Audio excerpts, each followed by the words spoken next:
My daughter-in-law slept with my husband a week before we signed the divorce papers. I didn't scream. I didn't confront her. I didn't even let my hands tremble. I pretended to know nothing. At the meeting, the lawyer handed me a document denying my rights. I smiled. What I did next left everyone in shock. I'm glad to have you here. Stay with me until the end and let me know where you're watching from. The afternoon light filtered through the lace curtains, soft and warm, brushing across the dining table I had set so many times over the past 4 decades. It should have been a comforting scene, the kind of peaceful afternoon women my age often joke about finally earning after years of chaos. But the silence wasn't comforting. It was hollow, too clean, too light, the kind of silence that follows only after something catastrophic has happened.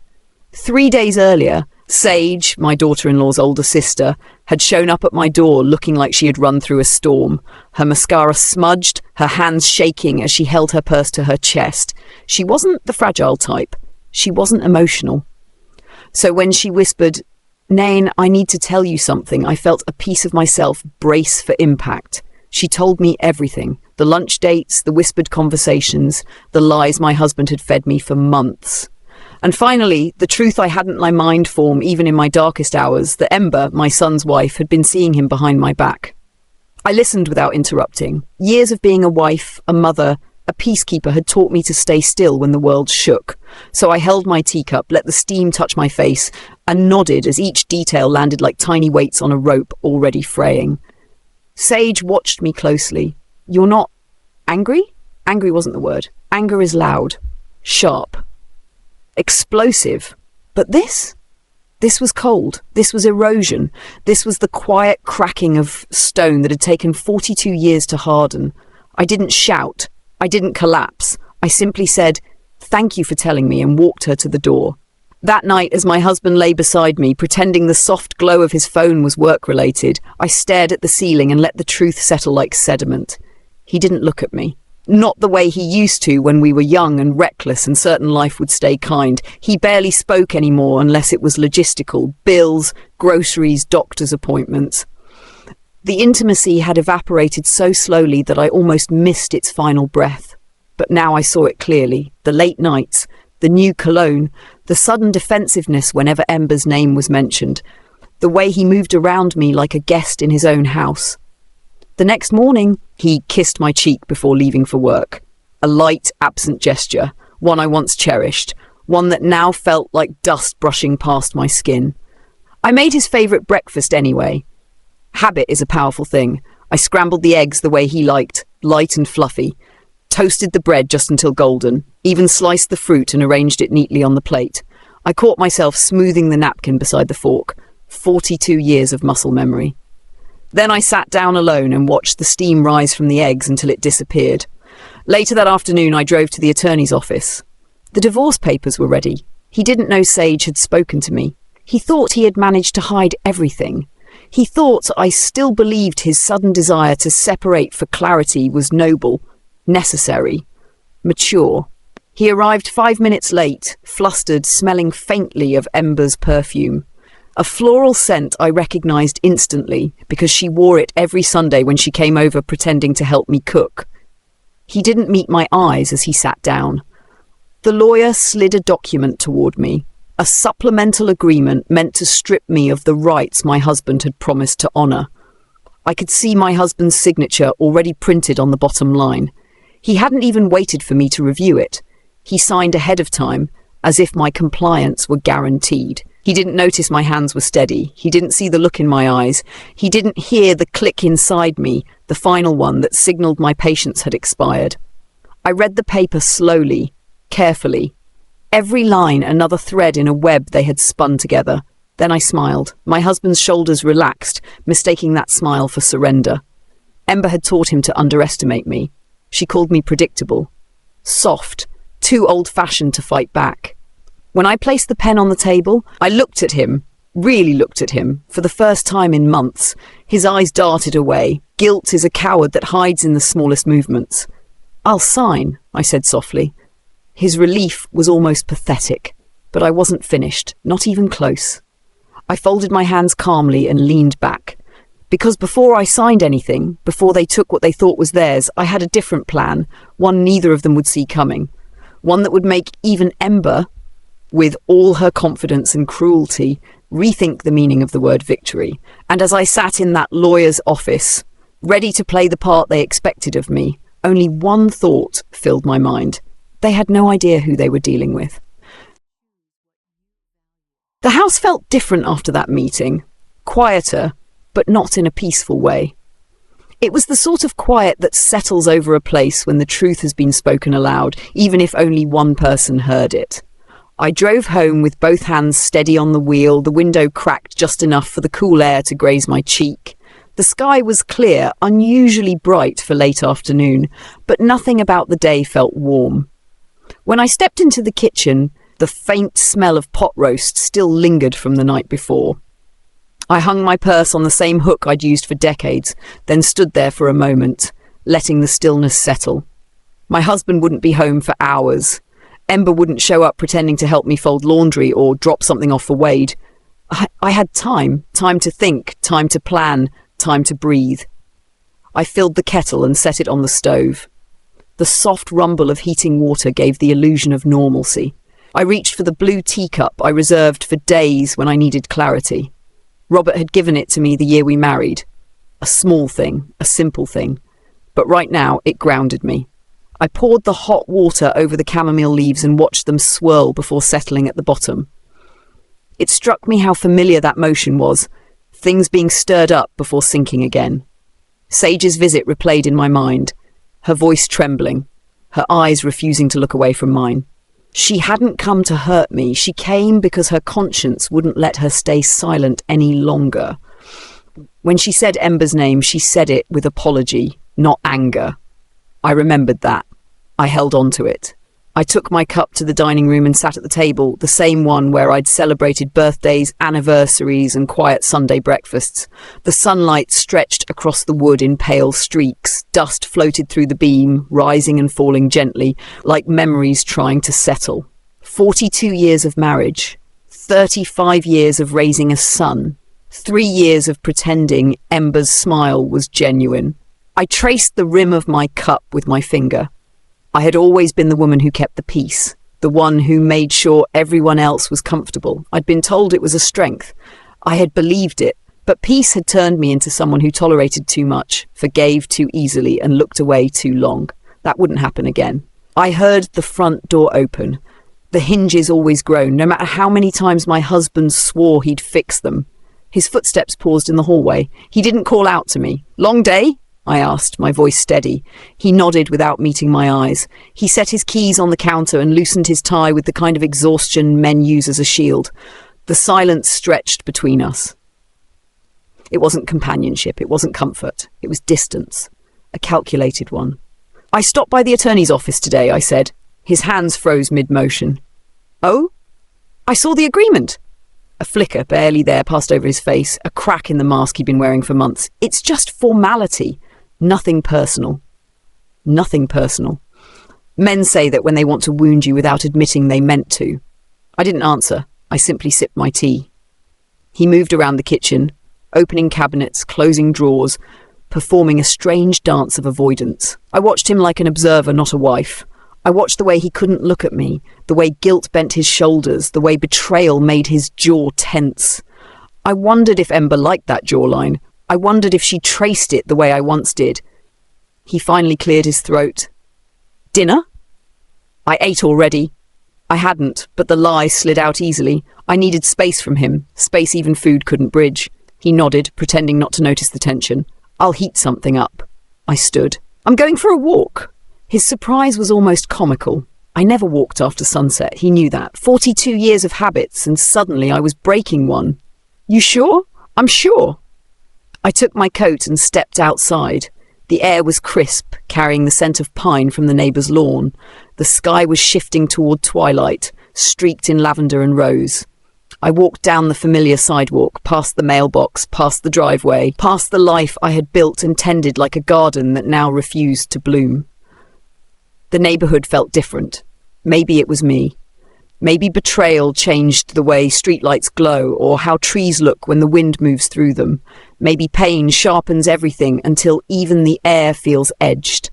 I walked until the sun sank, until the coolness bit at my cheeks, until my breath formed little clouds in front of me. And as I walked, I let every memory settle into place. Every late night, every whispered lie, every moment Ember inserted herself between me and the son I had raised.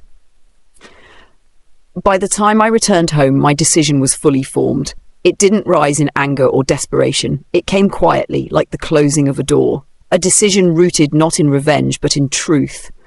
They thought they were writing the ending of my story. They were wrong. I stepped inside, hung my coat, and met my husband's eyes for the first time that night.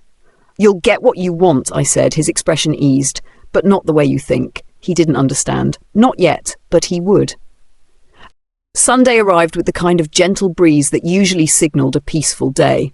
But peace wasn't what walked through my front door. Ember entered as if she owned the place, her heels clicking against the hardwood, her perfume filling the hallway before she even reached the kitchen. She carried a shopping bag, something glossy and expensive, the kind she used whenever she wanted to show off. "Nan!" she chirped, her smile stretched too wide. "You look lovely today." A performance, all of it. I stepped aside so she could glide in. She kissed the air beside my cheek, leaving nothing but coldness behind. My husband appeared on the stairs, adjusting his shirt, his eyes flicking between us like he was watching for cracks. Ember slipped her arm around his, resting her head briefly against his shoulder in a gesture that once would have seemed affectionate. Now it felt like strategy.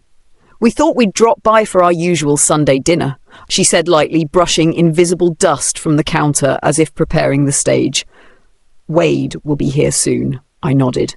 "I'll start the roast." She blinked, almost disappointed I didn't react. They expected tension. They expected the wounded wife. Instead, I reached for the cutting board and began slicing carrots with deliberate calm. The soft thud of the knife against the wood was the only sound in the room for a moment. Ember leaned against the island, tapping her manicured nail against her phone. "You know," she said casually, "once everything with the papers is settled, we should talk about the house. It's far too big for you alone. Maybe it's time to think about something smaller, cozier." My husband froze at the sink. I didn't look up. "That conversation can wait," she bit back a smirk. "Of course, I just want what's best for everyone." For everyone, meaning herself. She moved to the living room, arranging pillows that didn't need arranging, scanning the fireplace mantel as if checking what she would soon inherit. I watched her reflection in the oven door, her movements sharp, confident, careless. She had no idea the ground beneath her was shifting. Wade arrived minutes later, greeting his father with a loud clap on the back and embracing Ember with a kiss that lingered, just a touch too long. They all sat around the dining table while I set out the plates. Ember took her usual seat beside Wade, her hand on his arm, her laughter just a shade too sweet. The conversation drifted from vacation plans to business talk, then, predictably, to finances. Ember's favourite topic. "You know," she said, swirling her wine, "once the paperwork goes through, everything will feel more balanced." My husband glanced at me. I took a slow breath. "Is that what you're hoping for, Ember? Balance?" She didn't catch the tone. "Of course. I mean, we all have to adjust. Change can be good." Her smile was polished metal, smooth, reflective, cold. Dinner passed with forced laughter and practiced affection. When they finally stood to leave, Ember stepped close to me, her hand grazing my arm in a gesture she wanted to seem tender. "You're being so strong through all this," she murmured. "Honestly, I admire it." I held her gaze. "Strength isn't always loud." Something flickered in her expression, a small, uncertain crack. As the door closed behind them, the house fell silent again, quiet, but no longer empty. I gathered the plates one by one, stacking them neatly by the sink. Their voices still hung in the air, like the echo of a storm that hadn't yet broken. They believed they were winning. They believed I was fading, but I wasn't disappearing. I was preparing. That night, long after the dishes were washed and the echo of Ember's laughter had faded from the walls, I sat alone in the living room with the lamp turned low. The house felt heavier than usual, as if the memories pressed against the ceiling, waiting to fall. I leaned back in the old armchair my husband once loved. And for the first time in weeks, I let my mind drift backward, past the meetings, past the lies, past the carefully staged Sunday dinners. I went back to the early years, back when Damon still reached for my hand without thinking, back when our son was small enough to fall asleep on his chest in the recliner, back when Ember was just a name we didn't know yet. I remembered the way Damon used to hum when he fixed things around the house, quietly, almost absent-mindedly. I remembered the warm smell of coffee on Saturday mornings, the way he'd set a mug beside me before rushing off to work. I remembered the way he'd actually blush, when he brought home flowers from the supermarket, as if embarrassed by the gesture. Those memories used to warm me. Now they ached like old bruises touched too soon.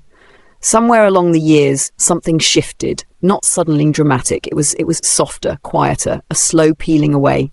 He worked later, laughed less, spoke to me like someone speaks to a neighbour they're fond of, not a wife. He stopped humming.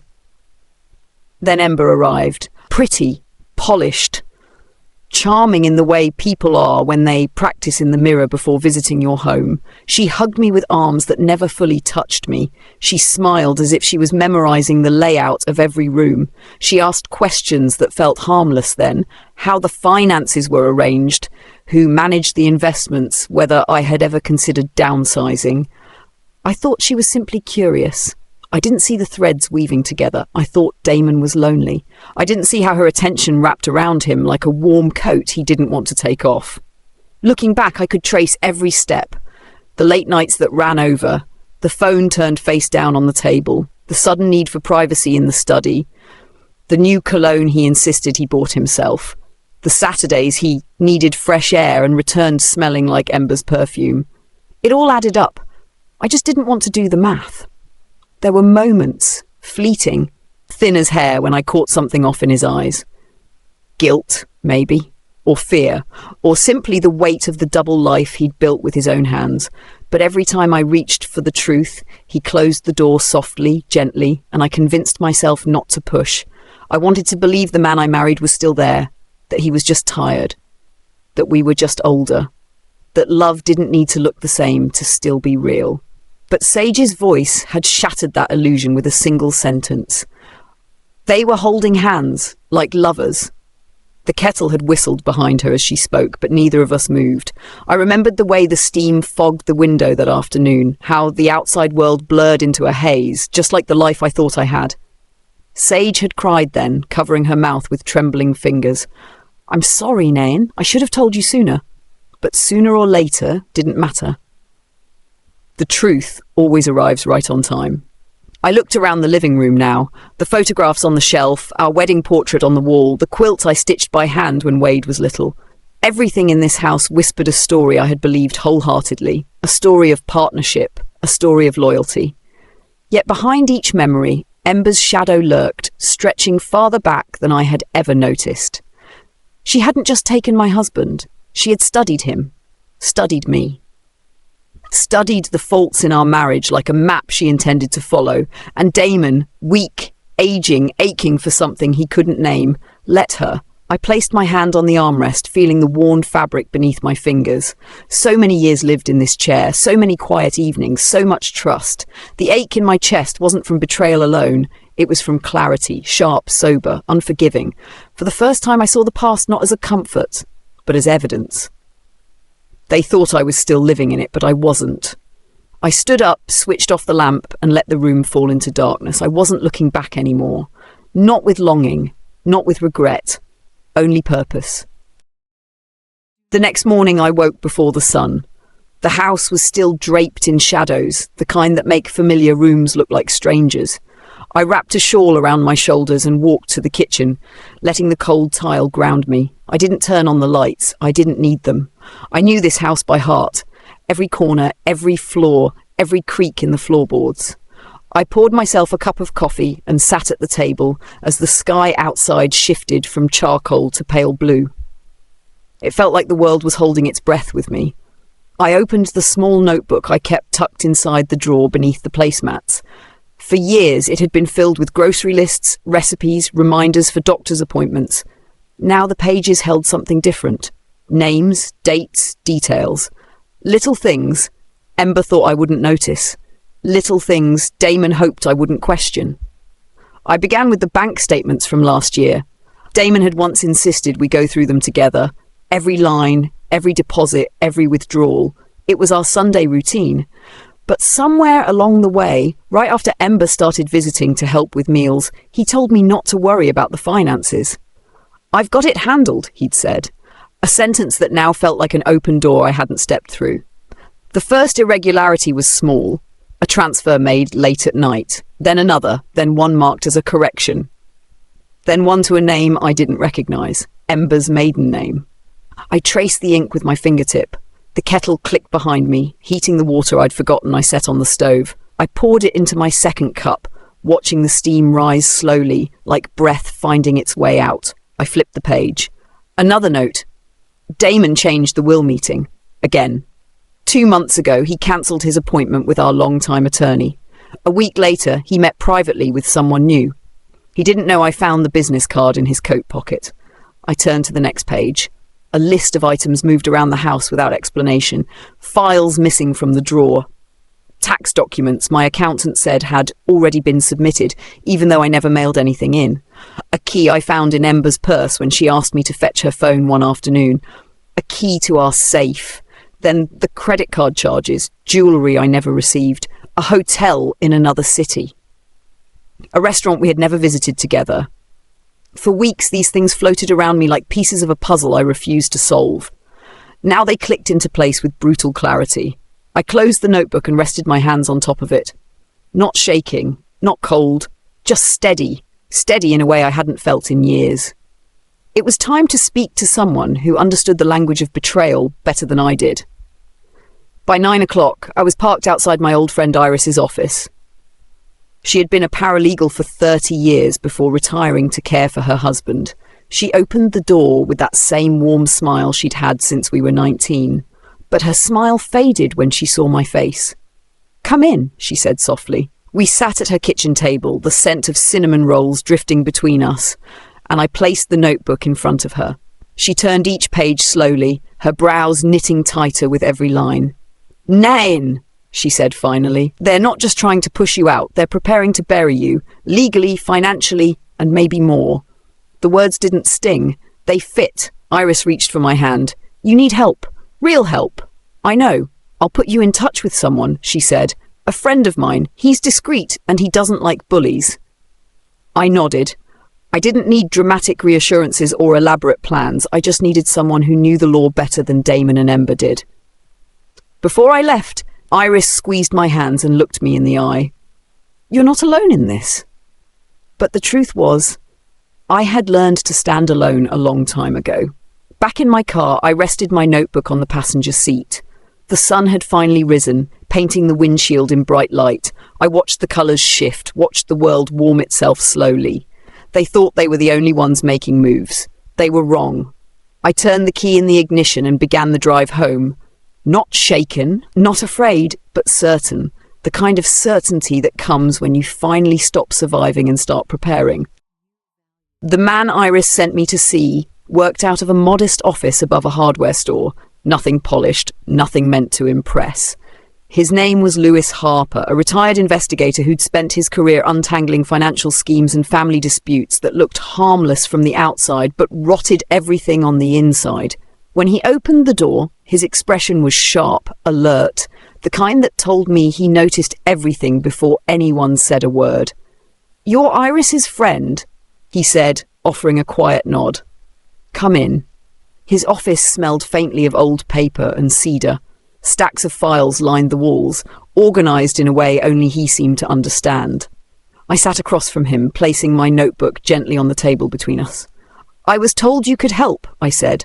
He flipped through the pages without interrupting, stopping only to underline amounts, circle dates, or tap the margin with a pen. The room was so silent I could hear the second hand of the clock ticking behind me. When he finally looked up, his eyes had changed. "They've been planning this for a long time," I nodded. "You already suspected?" I did. My voice didn't waver. He pushed the notebook back toward me. "And you're not here because you want them punished. You're here because you want to stop them before they strip everything you've built." I appreciated that he understood without needing the story told in long sentences. "What do you need from me?" I asked. He folded his hands. "Access, documents, anything they've touched. And," he paused, choosing his words, "you need to keep pretending you don't know. That's the only way this works." I breathed in slowly. That part wouldn't be difficult. I had been pretending for months. Lewis slid a small silver flash drive across the desk. "Record anything you can. Copies of statements, emails, even casual conversations. These people aren't sloppy, but arrogance leaves fingerprints." Ember's face flashed in my mind, her smile, her confidence, her certainty that she was winning. Arrogance, indeed. Before I left, Lewis added, "One more thing. Don't confront them alone. Not now. Not ever." I didn't answer. I simply tucked the flash drive into my purse and stepped outside. The morning air hit my face, crisp and bright. For a moment, I stood at the top of the stairs, letting the sunlight settle on my skin.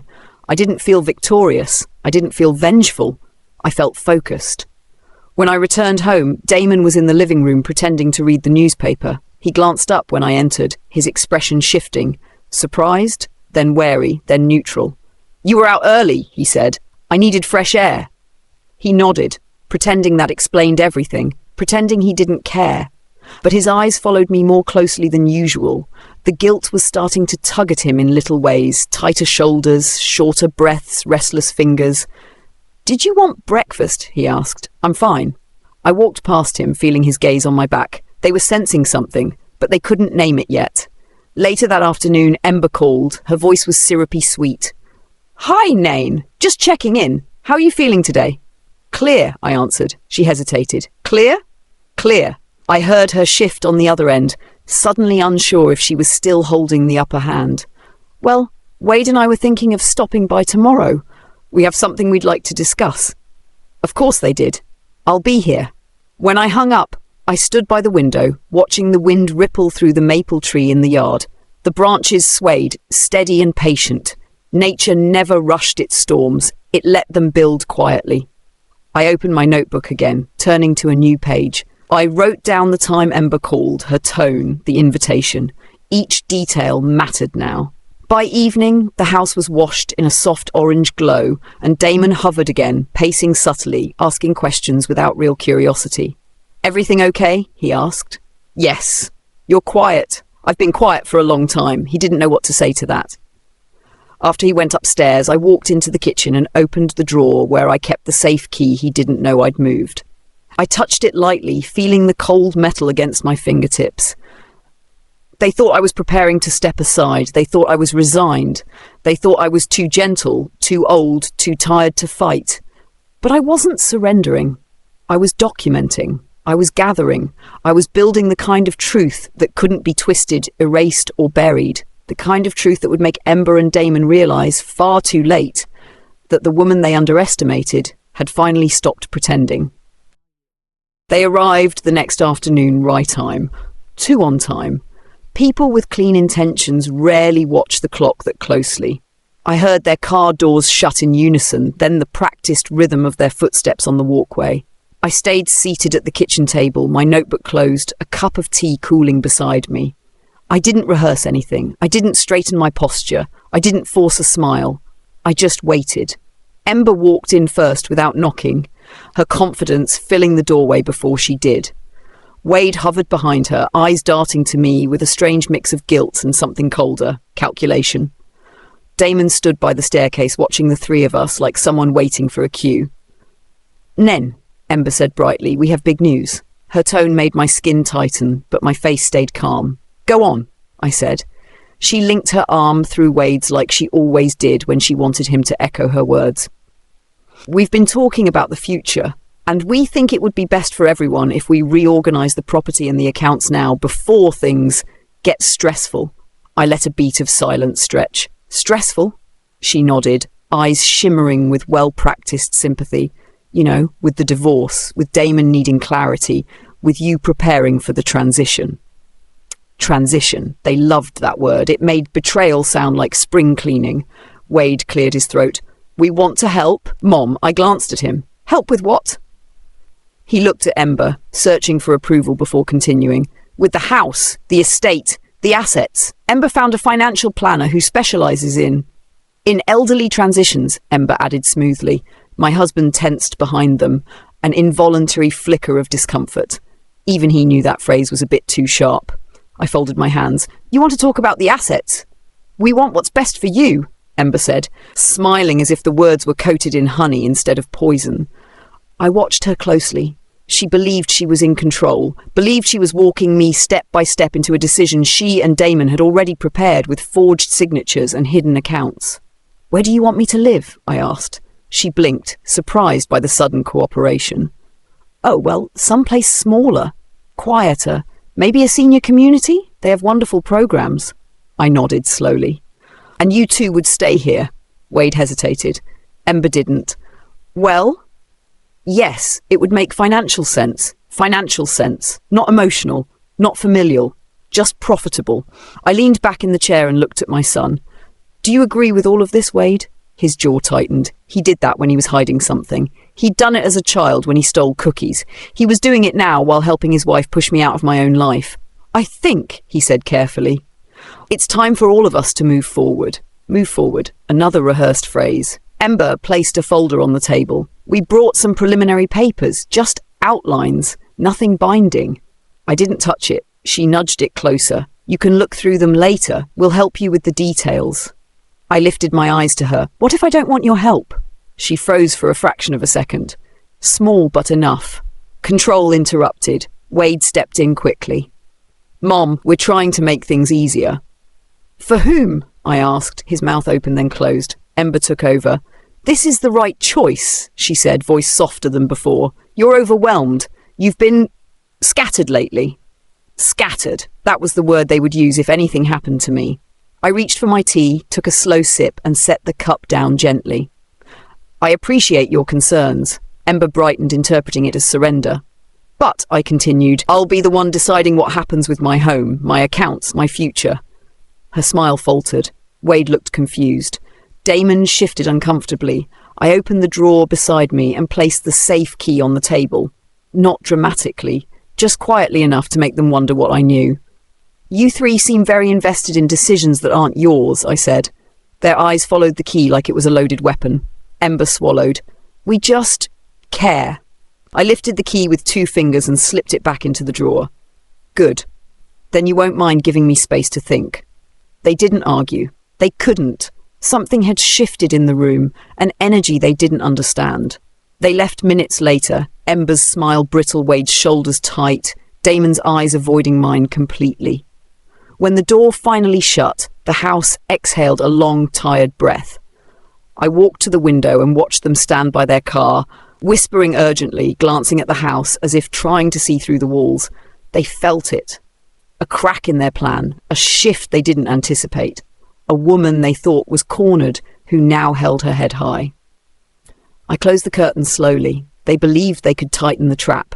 They had no idea I was already outside of it, watching, waiting, recording every step they made. The house stayed strangely still after they left, as if it were listening with me. I stood in the centre of the kitchen, letting the quiet settle on my shoulders. There was no triumph in me, no shaking, no fear, just awareness, a sharpened kind of calm, the kind that comes before a storm you're finally ready to walk into. I took my notebook, slipped it into my purse, and drove straight to Lewis's office. I didn't call ahead. I didn't need to. When I stepped inside, he looked up from a stack of files and nodded once, like he already knew I had something important. They pushed, he said simply. They did. Good. That means they're getting impatient. I took the seat across from him and placed Ember's folder on the desk. They brought this. He didn't touch it at first. Instead, he studied my face as if weighing whether I was ready for what came next. I held his gaze until he finally opened it. Inside were printed outlines, fake compassion written in bullet points, recommendations for elder support services, housing plans that read like eviction notices dressed in pastel colours. Lewis let out a dry exhale. They wrote this expecting you to fold. They always expect that. He reached into a drawer and pulled out a slim device, a small black recorder, no larger than a pen. From now on, you keep this with you. Every conversation, every hint, every slip. I nodded. He placed the recorder in my palm. It felt heavier than it looked. Now, he said, show me what you've documented so far. I opened my notebook. The pages were already filled with dates, transfers, signatures, and observations. He read silently, tapping specific lines with his pen. When he reached the section about the safe key, his brow rose slightly. You moved it? Yes. Smart. He flipped to the next page. They don't know what you know. That gives you the advantage. I didn't answer. The advantage wasn't the point. Clarity was. Lewis leaned back, folding his arms. This isn't just financial manipulation. This is coordinated, intentional.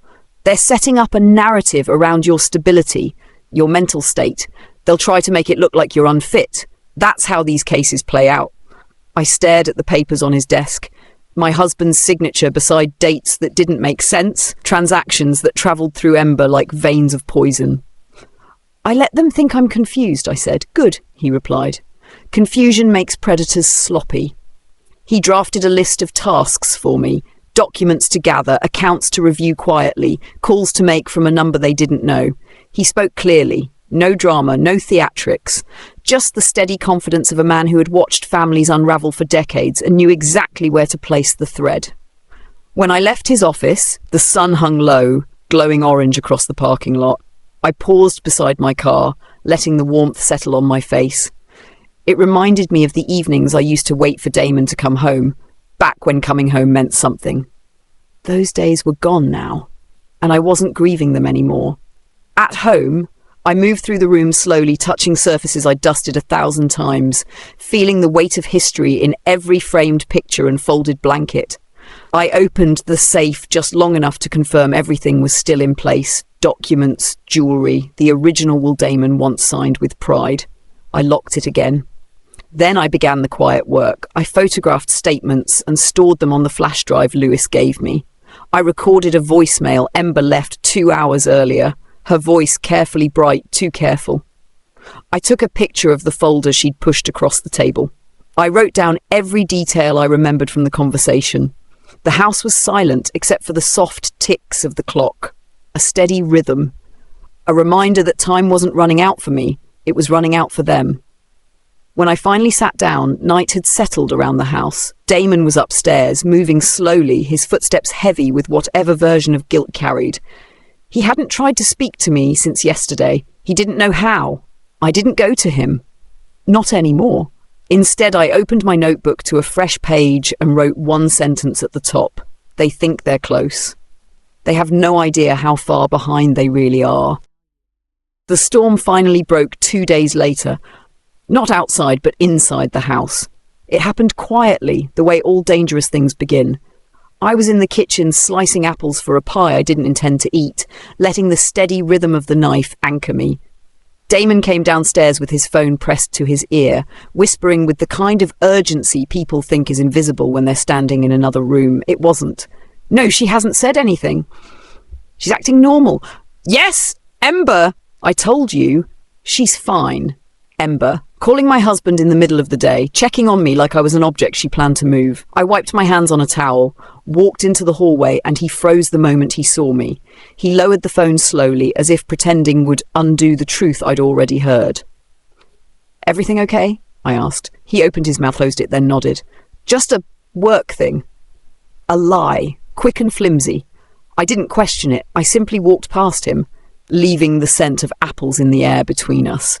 The more space I gave him, the more he revealed without realizing. That afternoon, Ember arrived without warning. She didn't knock this time either. She barged in with the energy of someone who believed she had already won. Her heels clicked across the hardwood, her smile polished and bright.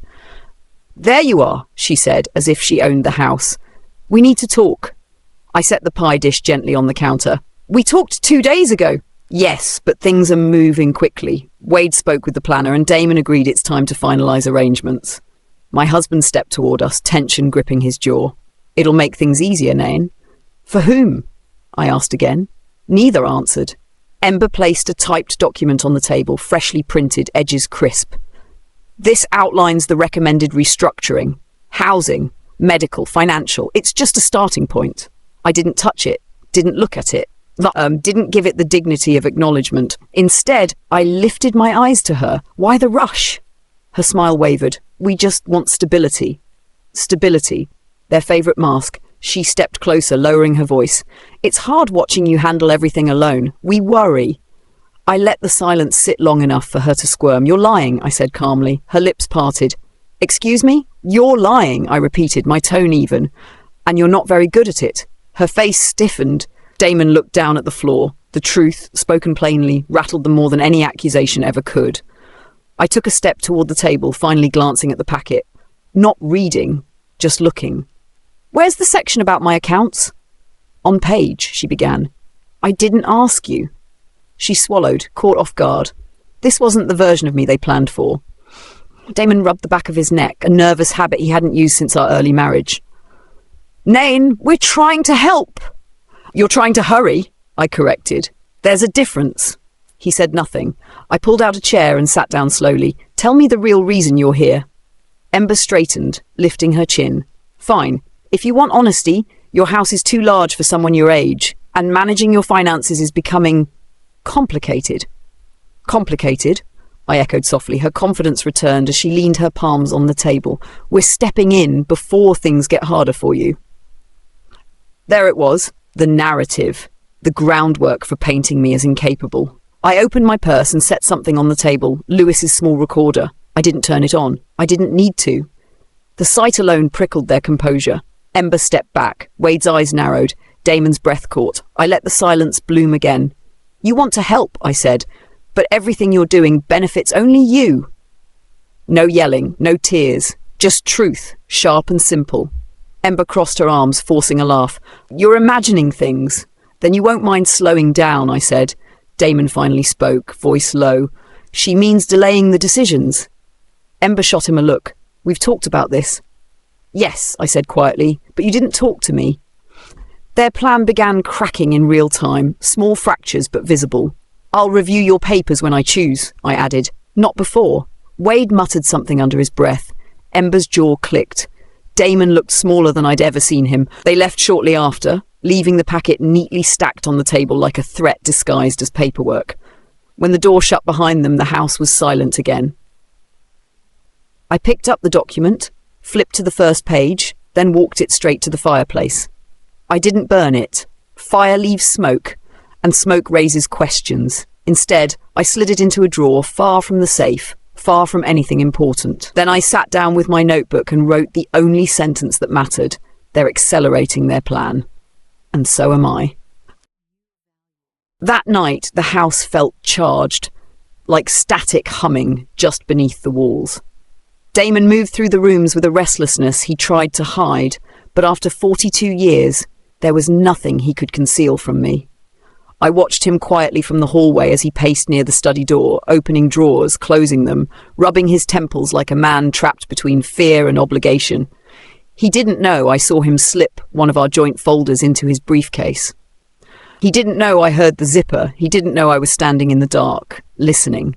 When he finally went upstairs, I stayed where I was, letting the stillness settle. I knew what came next. People who plan to betray rarely stop midway. They speed up when they feel pressure.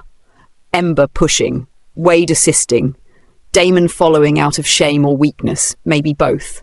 I sat at the dining table and reviewed my notes under the soft glow of the pendant light. Each entry felt heavier than the last.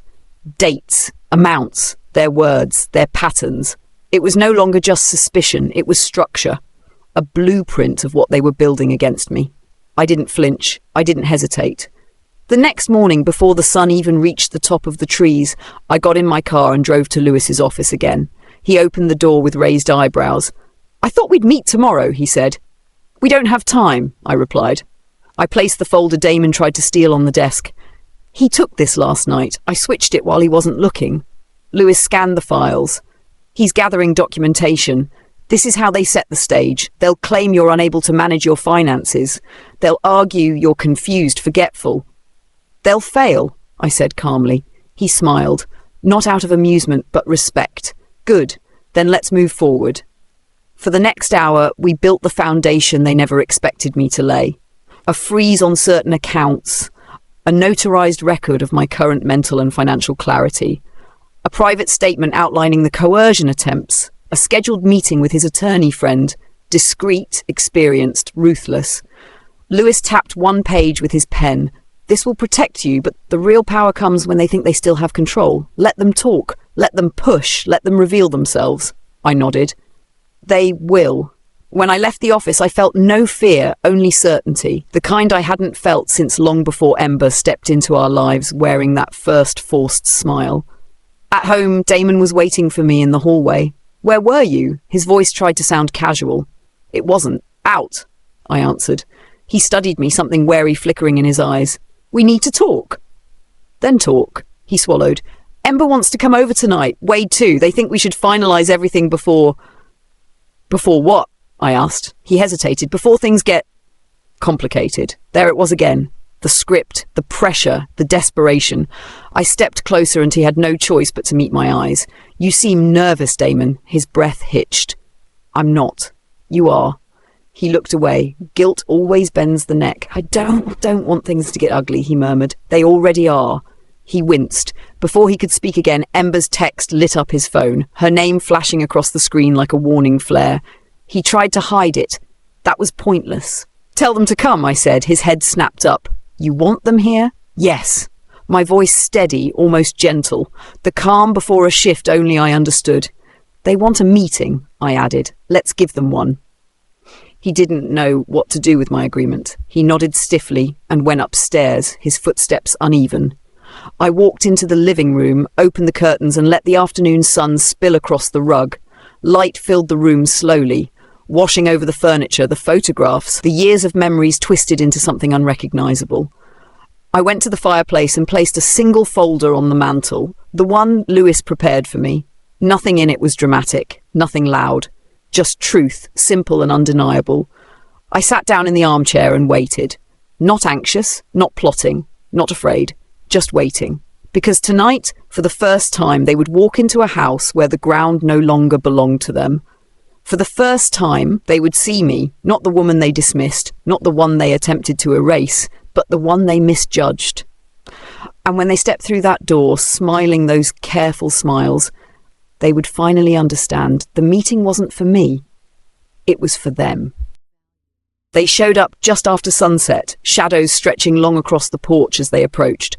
I watched from the armchair, the house dim except for one lamp beside me. I wanted them to step into a quiet that felt intentional. Controlled. Mine. Ember walked in first, her smile too bright for the hour. Wade followed with his hands shoved in his pockets, his eyes shifting between me and the floor. Damon closed the door behind them, swallowing hard.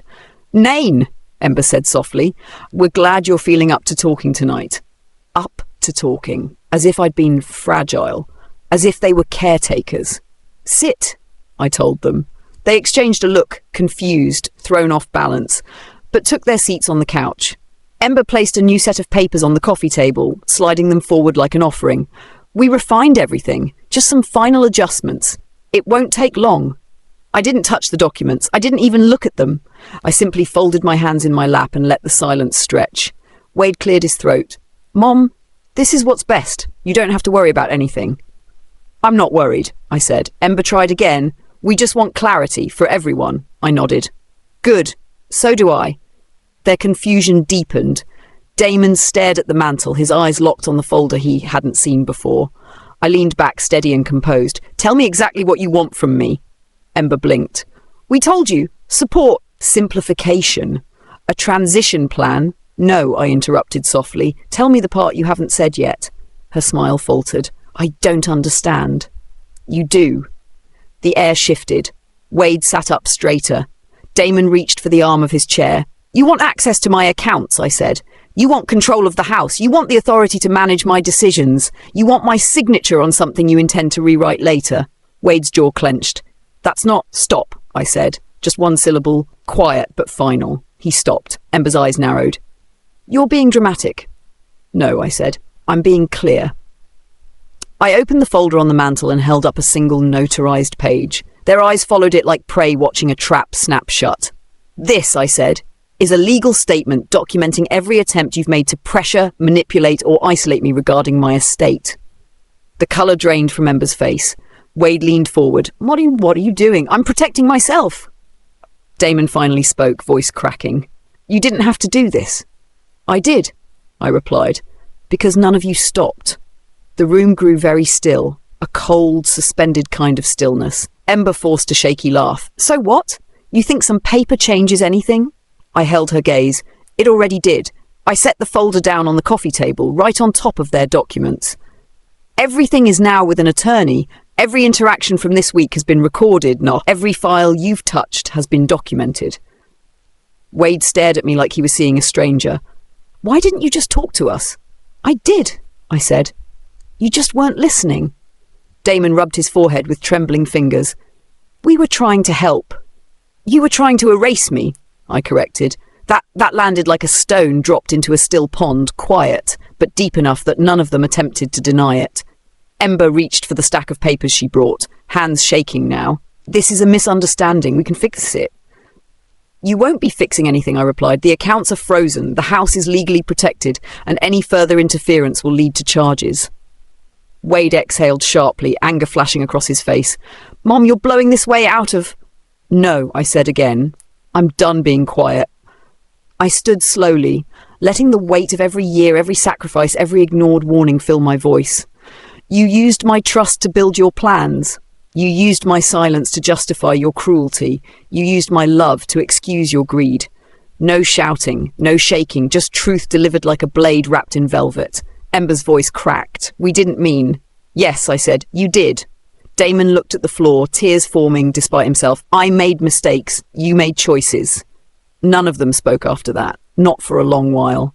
Finally, I pointed toward the door. "It's time for you to leave." Ember stood slowly. Wade rose beside her. Damon stayed seated a moment longer, his shoulders sagging, his life's collapse hanging heavy around him. When they stepped outside into the cold night, the air smelled different, cleaner, freer. I closed the door gently. No slam, no theatrics, just finality. Inside the quiet house, I sat down again and looked at the folder on the table. The storm had cracked open, and its truth was finally out in the light. The house was silent long after their footsteps faded from the porch. I stood there for a moment with my hands still resting on the doorknob, feeling the cool brass under my palm, letting the stillness settle around me like a soft blanket. It wasn't the silence of emptiness. It was the silence of something finally released, like a room exhaling after holding its breath too long. I walked back to the living room and sat in the armchair, the one that had carried decades of memories, good ones, warm ones, painful ones. The lamp beside me cast a gentle glow across the rug, catching the edges of the folder Lewis helped me prepare. It looked almost small now, small compared to everything it represented. For the first time in a long while, I let myself breathe deeply, slowly, fully. I didn't cry. The tears had dried long before they ever reached my eyes. What I felt wasn't triumph. It wasn't revenge. It was something steadier, something quieter, a return to myself. Outside, a gust of wind rustled through the maple tree, scattering a few leaves across the yard. Life moving on, little by little. Upstairs, I heard Damon's door close softly. He didn't try to come to me. He didn't knock. He didn't ask for forgiveness. Maybe he finally understood why silence was all I had left for him. Some endings don't need a final conversation. They reveal themselves long before the last word is spoken. I rose from the chair and walked toward the hallway where old family photos lined the wall. Wade as a toddler, Damon holding him with pride, me smiling in a summer dress, sunlight on my shoulders. I paused in front of each frame, not with sadness but with acceptance. Those moments were real. The love had been real. What followed didn't erase what came before. But it did change what came next. I turned off the living room lamp and walked to the back porch. The night air was cool as it brushed against my skin. Stars dotted the sky, small and steady lights that had witnessed centuries of heartbreak and healing. I wrapped my shawl around my shoulders and sat on the wooden bench, listening to the distant hum of the lake. I thought of Iris, of Lewis, of the quiet strength I'd gathered piece by piece over the past weeks. Strength I didn't even know was still in me. When the wind softened, I whispered, not to the night but to myself, "You're still here, you're still standing." And that was enough. In the days that followed, the house transformed. Not physically, nothing dramatic changed, but the air felt different, lighter, warmer. Damon moved out quietly without another attempt to sway me. Ember and Wade stayed away, their plans dissolved under the weight of consequences they had thought would never reach them. Letters came from lawyers, apologies came from Damon, silence came from Ember. I responded to none of it. I spent my mornings walking by the lake, letting the sunlight paint my skin gold. I brewed coffee slowly, savouring the warmth in my hands. I opened windows just to feel fresh air drifting through the curtains. I spoke with Iris, who told me, "You look 10 years younger," and I actually believed her. One afternoon I found an old quilt tucked in a cedar chest, a quilt I'd stitched for Wade when he was young. Tiny pieces of fabric joined one square at a time, a patchwork of patience. I ran my hand over the worn threads and smiled. Healing was like that too, quiet, slow, built in small pieces. Weeks passed before I sat down to write the last entry in my notebook. Not evidence, not timelines, not warnings. Just a sentence that felt true enough to close the circle. They took me for weak, but choosing peace instead of revenge was the strongest thing I ever did.